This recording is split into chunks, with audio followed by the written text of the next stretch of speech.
네, 진짜 들을 때마다 은혜가 되는 찬양이고 오늘 가사를 생각하면서 찬양을 부르는데 진짜 바꿀 길이 없는 하나님의 은혜, 깊은 감동을 마음가운데 누리게 되었습니다. 우리 모두의 간증이고 또 찬양이 될 것 같습니다. 그렇죠? 이런 찬양을 들려줘서 정말 감사합니다. 오늘 우리가 하나님 말씀 전도서 11장 1절부터 8절 말씀을 함께 보도록 하겠습니다. 전도서 11장 1절부터 8절입니다.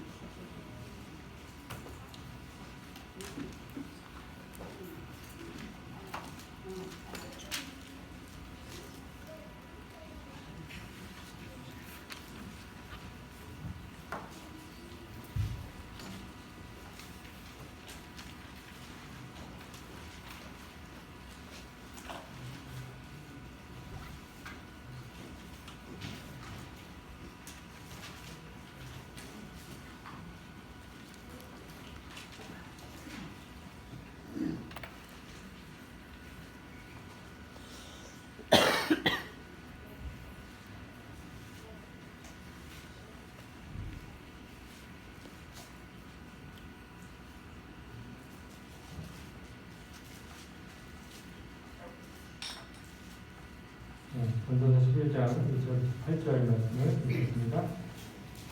너는 내 식물을 물 위에 던지라. 여러 날 후에 도로 찾으리라. 7에게나 8에게 나눠 줄지어다. 무슨 재앙이 땅에 임하는지 네가 알지 못함이니라. 구름에 비가 가득하면 땅에 쏟아지며 나무가 나무로나 북으로나 쓰러지면 그 쓰러진 곳에 그냥 있으리라. 풍새를 살펴보는 자는 파종치 아니할 것이요 구름을 바라보는 자는 거두지 아니하리라.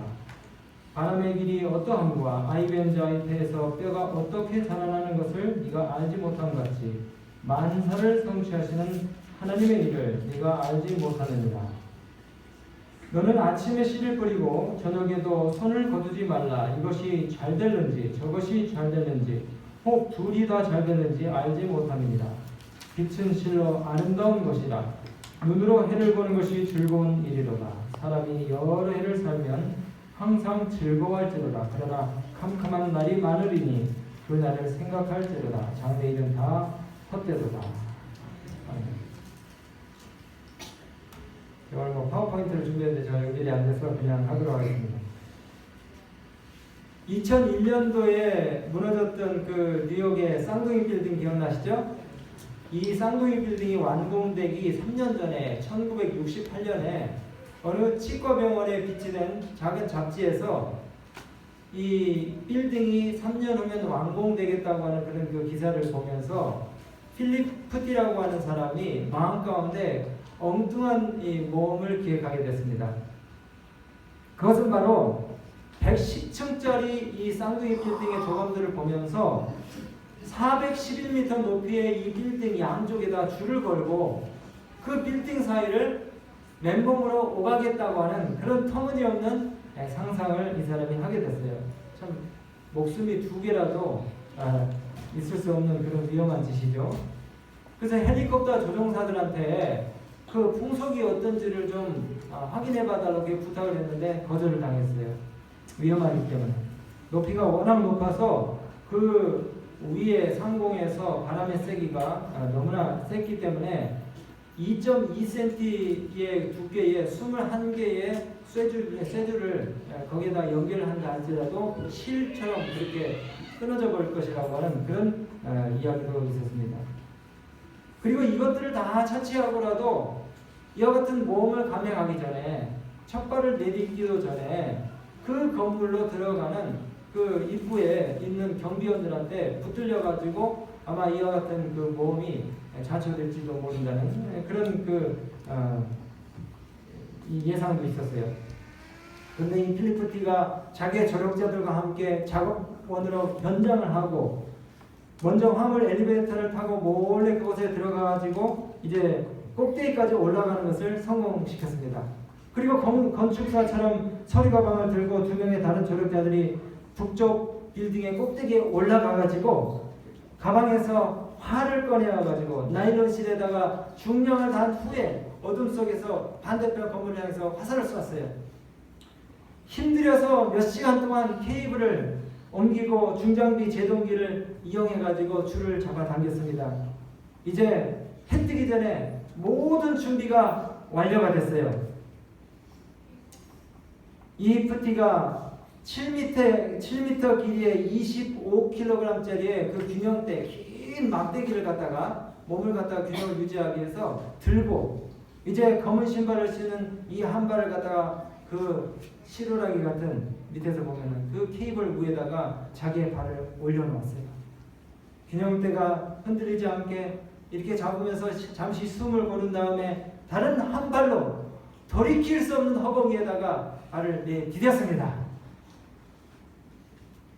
그리고 밑에 얼른 두 사람이 다시 내려가가지고 하늘 꼭대기에 그 빌딩 이 작은 시루라기 같은 그 줄에 자기의 몸을 갖다가 의지해서 고개를 하고 있는 이 필리프티를 향해서 이제 이 땅 밑에 오가는 사람들의 시선과 관심을 갖다가 주목시키기 위해서 저기 봐! 저기 줄타기 고개사다! 이렇게 소리를 질렀어요. 그랬더니 길을 오가는 행인들이 하늘을 이렇게 쳐다보니까 어떻습니까? 그 까마득하게 높은 빌딩 꼭대기에 누군가가 줄을 매달아 놓고 거기 왔다 갔다 하면서 7번을 왔다 갔다 하면서 춤을 추기도 하고 그 줄 위에 눕기도 하고 그 다음에 웃으면서 환호를 지르는 사람을 보게 되었어요. 몇 번을 왕복했다고요? 7번을 왕복을 했습니다. 여러분 영화로 제작된 이 실의 사건인데요. 이 사건을 미국 사람들이 이야기할 때마다 어떤 그 대단 무쌍한 같은 시도를 이야기할 때에 이 필리프티의 이야기를 비유적으로 표현을 하곤 합니다. 여러분 우리 삶에서 정말 이 대단 무쌍한 시도들이 필요할 때가 있어요. 오늘 본문에서 솔로몬은 만일 우리가 대담한 마음만 먹으면은 무슨 일이든지 할 수 있다는 암시를 그 교훈을 우리에게 주고 있는 것을 여러분들이 주목해 보시기 되길 바랍니다. 인생에서 큰 도전과 용기를 통해서 우리가 얻을 수 있는 것은 참으로 무한하다는 사실을 이 본문의 말씀이 우리에게 이야기해 주고 있다는 것이에요. 여러분 우리 사람들은요 주로 늘 틀에 박히고 그 다음에 예견할 수 있는 쪽으로 기우는 성향이 있습니다. 일반적으로 우리는 늘 너무 작게 생각하고 너무 보수적인 꿈을 가지고 있고 너무 조심스럽게 사는 경향이 있어요.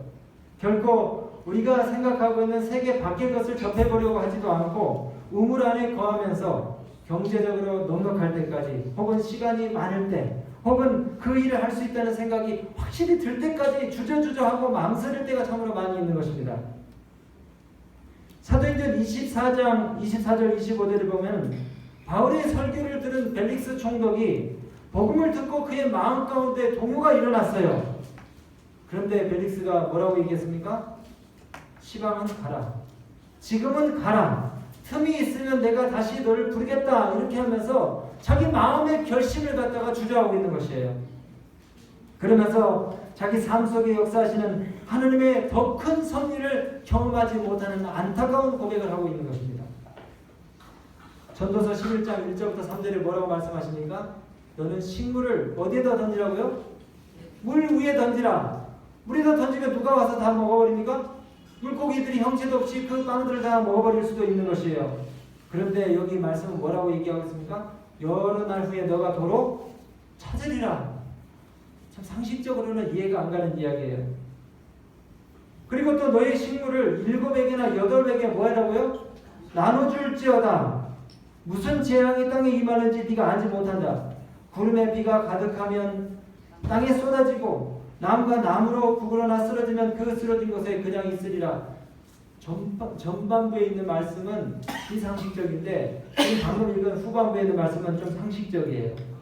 그러나 이 말씀을 우리가 더 잘 이해하기 위해서는 욥기 22장 24절의 말씀을 주목해 봐야 되는 것입니다.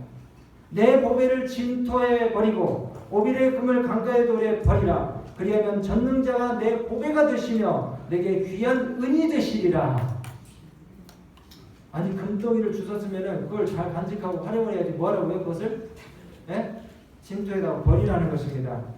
그러면 오히려 하나님이 너에게 전능자 내 보배가 되시겠다고 그렇게 말씀하셨어요.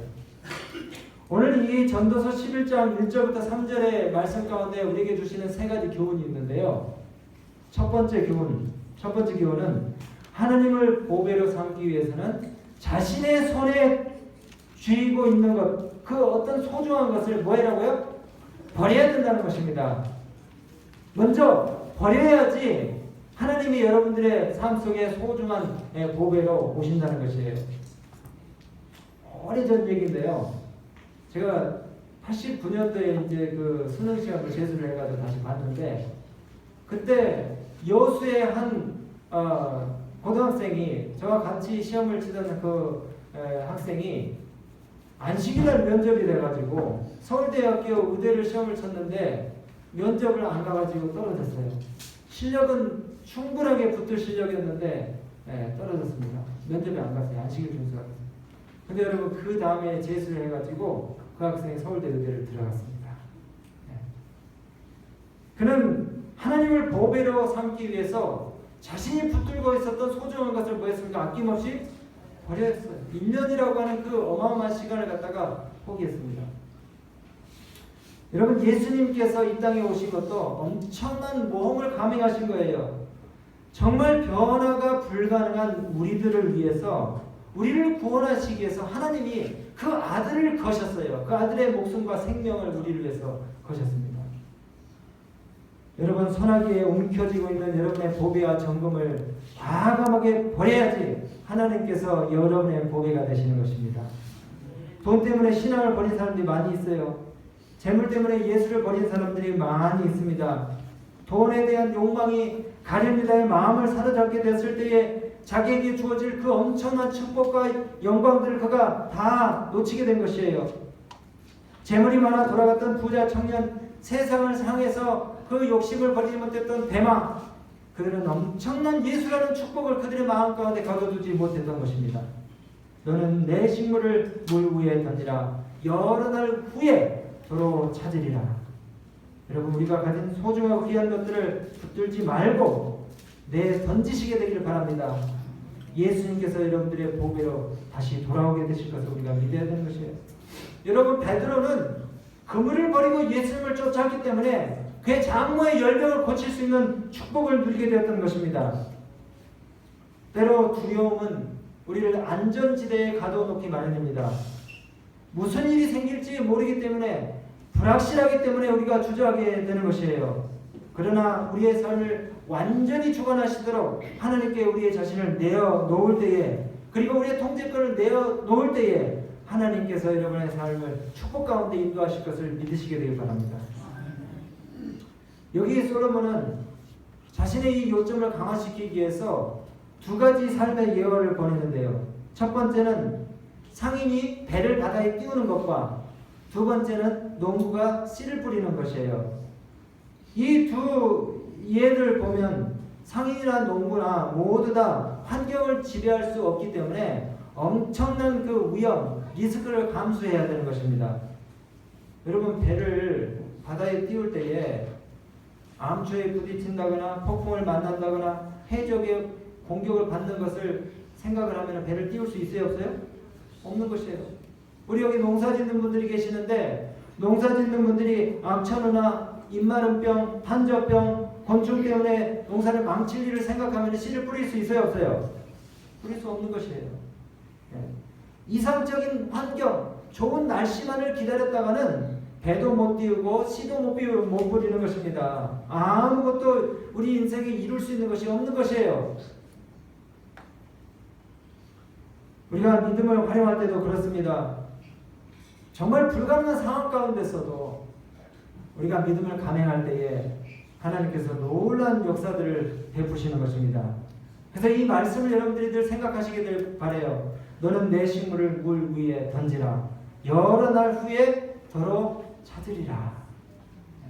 형체도 없이 사라져버릴 것 같은데 그것이 다시 나에게 부메랑처럼 뭐한다는 것이에요? 돌아온다는 것입니다. 두 번째 여기 전도서 11장 1절부터 3절의 교훈은 하나님을 상대로 한 행위는 실속 있는 행위라는 것입니다. 뭐라고요? 하나님께 한 투자는 결코 허지로 돌아가지 않는 실속 있는 행위예요. 반드시 나중에 다시 찾게 되어 있습니다. 우리가 그걸 찾으려고 하나님께 투자하는 건 아니지만은 하나님께서 여러 가지 방법으로 우리에게 보상해 주셔요. 여러분, 우리가 뭘 투자를 해야 될까요? 첫 번째는 여러분들의 중보의 기도를 하나님께 투자하시게 되길 바랍니다. 뭘 투자하라고요? 중보의 기도. 중보의 기도는 나를 위해서 하는 기도입니까? 남을 위해서 하는 기도입니까? 남을 위해서 하는 기도예요. 여러분, 그 5만 번 기도 응답을 받은 밀러에 대한 이야기 잘 아시죠?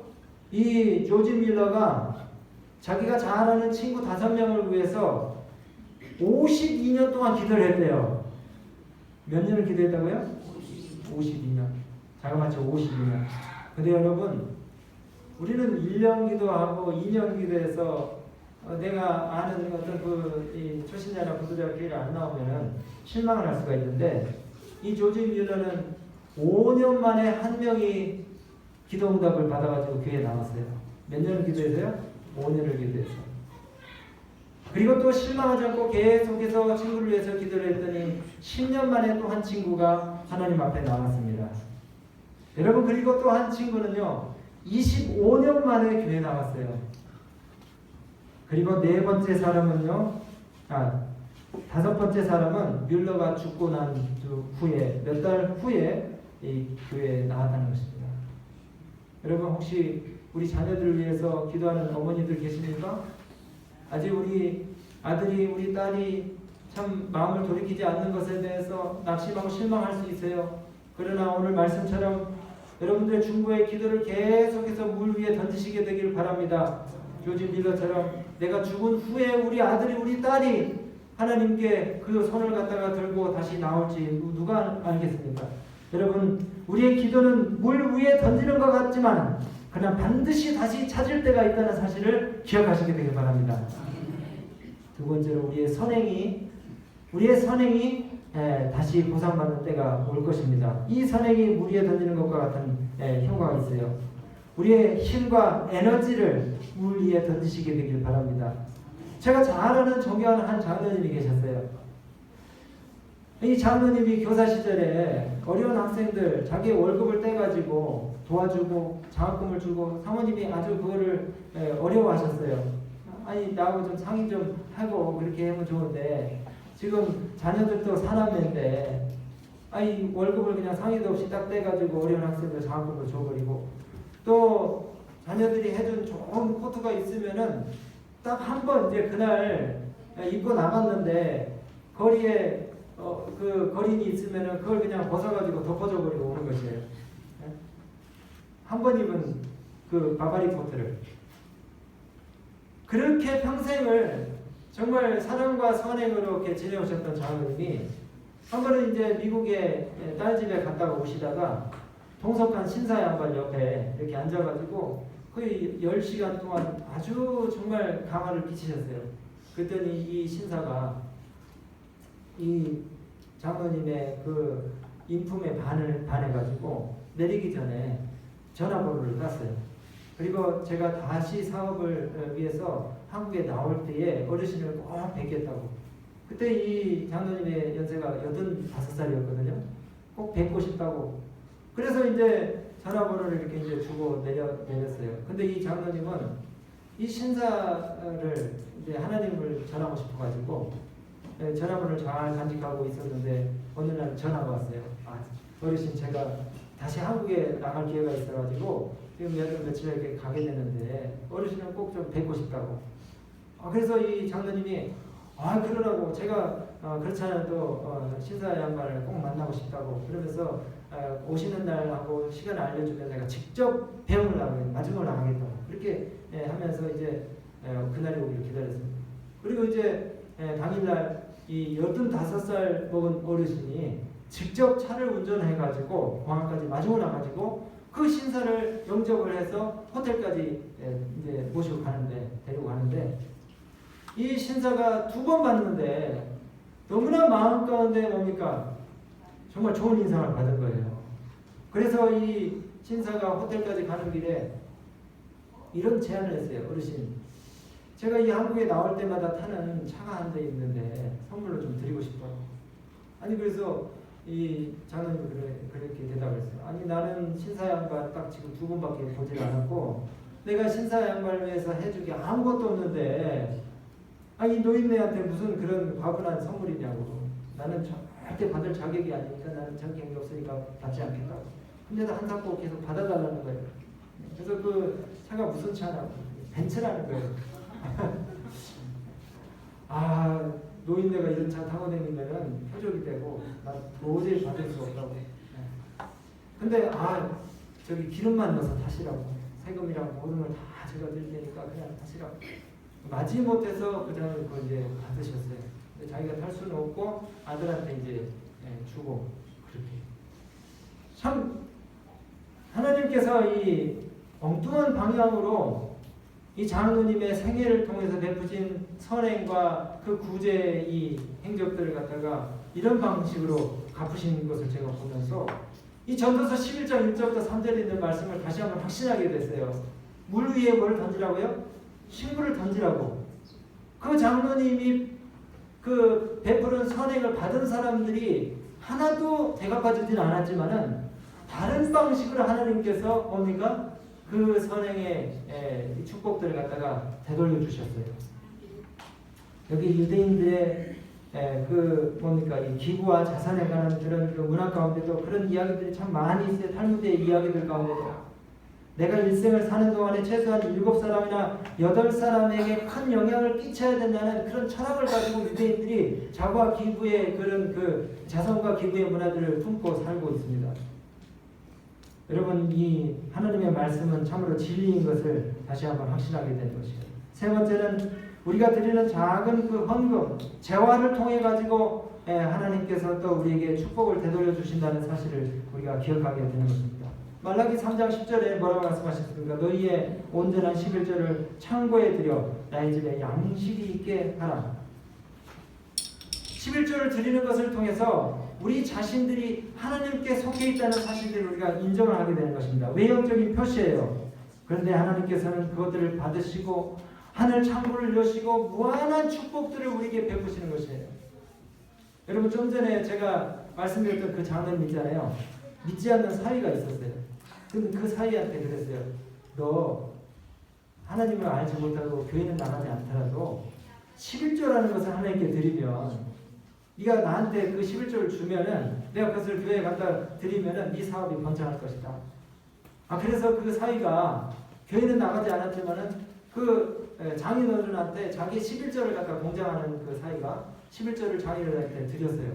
근데 사업이 날로 번창을 하면서 그 사위가 하나님 살아계심을 경험을 하게 됐어요.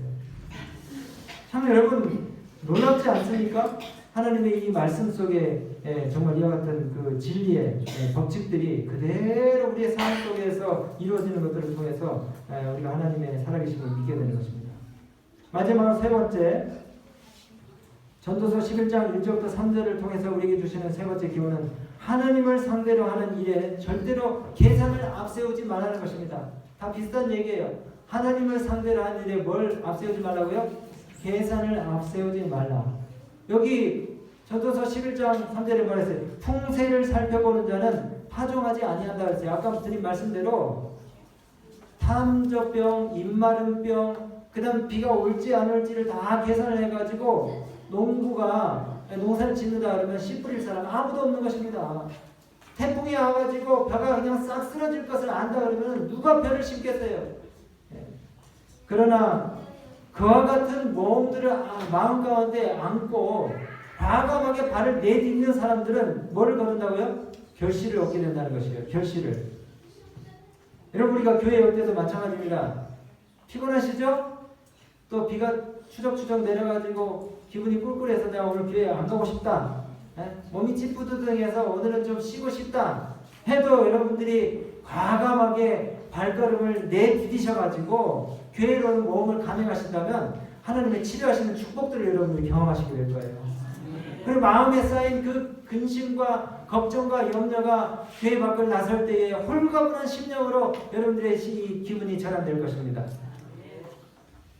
우리가 구도자들을 방문을 갈 때나 또 또 전도하고 싶은 사람들을 방문하고 싶은 그런 생각이 들 때가 있어요. 근데 또 마음 가운데 주저하는 생각들이 들어가지고 가기 싫은 그런 또 뭡니까 유혹이 생길 때에 여러분 과감하게 여러분의 발걸음을 그 구도자를 향해서 내딛으시면은 정말 그 사람이 아이고 어떻게 내가 이렇게 지금 낙심해가지고 김 지사님 오시기를 기다렸는데 어떻게 알고 오셨느냐고 이런 환대를 받으실 때가 있다는 것입니다.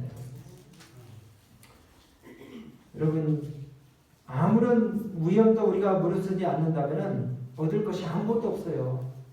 세상 사는 이치도 그렇고 하나님의 말씀을 통해서도 우리에게 주시는 그 교훈이 그거예요. 여러분 위험을 무릅쓰고 어려움을 무릅쓰고 감행을 하면 거기에 뭐가 있다고요? 결실이 있고 축복이 있고 수확이 있다는 것입니다. 그래서 우리 서두에 제가 말씀드린 그 예화처럼 우리가 마음 가운데 대단 무쌍한 마음을 가지고 인생을 살아간다면은 여러분들이 기대치 못하는 그런 훌륭한 결실들을 거둘 수 있다는 사실을 마음 가운데 확신하시게 되기를 바랍니다. 우리 한번 따라서 하시기 바랍니다. 요단강에 발을 들여놓자. 그러면 하나님께서 놀라운 역사들을 우리에게 보이실 것입니다. 사르밧 과부가 마지막 식사를 선지자에게 제공했을 때에 어떤 역사가 일어났습니까? 기름통에 기름이 끊이지 않고 밀가루통에 밀가루가 끊이지 않았어요. 모든 사람들이 다 굶어 죽을 때에 사르밧 과부 이 아들과 이 과부는 목숨을 연명할 수 있게 됐습니다. 나아만 장군이 7번 몸을 요단강에 던지자 놀라운 역사가 일어났어요. 솔로몬은 오늘 말씀을 통해서 이것이 대인관계든지 우리의 전문 분야에 있었든지 또 영적 선물 사용에 관한 것이든지 더 나아가 영적인 성장이나 그 외에 어떤 것이든지 우리가 안전지대를 갖다가 박차고 나와가지고 고갯줄을 타라고 그렇게 이야기하는 것입니다. 오늘 저는 말씀 마치면서 우리 모든 성도님들이 정말 하나님에 대한 강력한 믿음을 가지시고 믿음의 고갯줄을 타게 되시길 바랍니다. 그것이 우리의 시간을 하나님께 바치는 일이 될 수도 있고 또 우리의 에너지와 힘을 하나님께 바치는 일이 될 수도 있고 우리의 재정을 갖다 하나님께 바치는 일이 될 수도 있어요. 그러나 하나님께서 그것들을 우리에게 풍족한 결실로 다시 돌려주시겠다고 하신 이 약속의 말씀을 믿으시면서 여러분들의 삶 속에 믿음의 모험들을 끊임없이 이어나가시게 되고 하나님의 축복들을 더 많이 경험하시게 되길 바라면서 말씀을 마치겠습니다.